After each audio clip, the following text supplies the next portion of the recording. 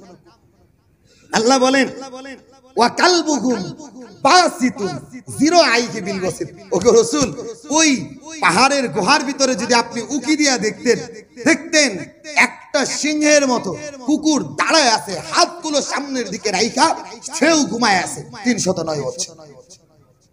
কুকুর কুকুর কেন? আল্লাহ তাআলা এই কুকুরকে দিয়ে কেন হেফাজত করলেন? এই কুকুরের ভয়ে কোন মানুষ গুহার দিকে যাইতে সাহস পায়। এই কুকুরটাও সঙ্গ দিয়েছিল। কসসুল কোরআনের ভিতরে আসছে, এই 7 যুবক যখন যাইতেছে, কুকুরের আল্লাহ জবান খুলে দিয়েছিলেন। কুকুর আইসা বলে, ভাই তোমরা কই যাও? বলে শিরক মুক্ত জিন্দেগি থেকে। আল্লাহ তাআলা একাত্মবাদের জিন্দেগির দিকে ধরে। কুকুর বলে, আমারেও নিয়ে চলো, আমি এই অন্ধকার জিন্দেগি থেকে বাঁচতে চাই। ও মুহতারাম হাজিরিন, একটা প্রাণী সেও শিরকিয়াতের অন্ধকার থেকে বাঁচতে চায়। আজকে আমরা মুসলমান শিরকিয়াত থেকে বাঁচতে চাই না। ঘরে ঘরে শিরক। বাচ্চাটাকে যে পোশাক কিনে দিবেন তাও ছবি দেখবেন, সুন্দর করে টানায় রাখছে। যে আপনার বিবির একটা ক্রিম কিনা দিবেন, ওটার ভিতরেও দেখবেন একটা ছবি আছে।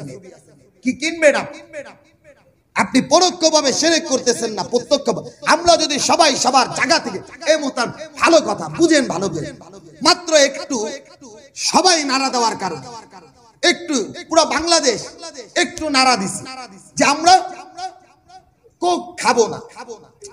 ভালো করে বুঝেন, সবাই একটা সিদ্ধান্ত নিছে নিজেদের জায়গা থেকে।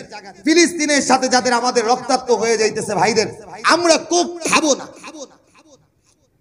কোক ডাউনে চলে গেছে ভাই, দেখেন না পত্রপত্রিকায় কোক ডাউনে চলে গেছে।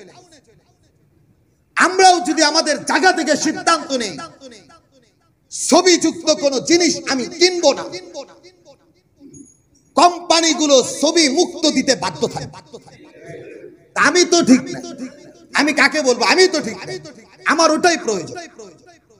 আমরা সবাই মিলে যদি সিদ্ধান্ত নেই ছবি মুক্ত জিনিস কিনবো, আমার ঘরকে রহমতের দ্বারা ভরার জন্য ছবি মুক্ত জিনিস কিনবো, দেখবেন আমার চাহিদার কারণে আস্তে আস্তে আস্তে আস্তে কোম্পানিগুলো ছবি মুক্ত জিনিস দিতে বাধ্য থাকে। এটা আমাদের নিজের মানসিকভাবে, প্রত্যেকটা ব্যক্তি মানসিকভাবে আন্দোলন যদি গড়ে তুলি, শিরক মুক্ত হওয়া সম্ভব। আমি কোন মৃত ব্যক্তির ওরসে, মৃত ব্যক্তির কবরে, মৃত ব্যক্তির কোন জন্মদিনে, কোন মৃত্যুবার্ষিকীতে আমি ফুল দিব না। এটা আমার যদি সিদ্ধান্ত থাকে, এই শিরকিয়াত দূর হয়ে যাবে। আল্লাহ তাআলা আমাদেরকে বুঝার তৌফিক দান করুন। আমিন। ওয়া আখির দাওয়ানা আলহামদুলিল্লাহি রাব্বিল আলামিন।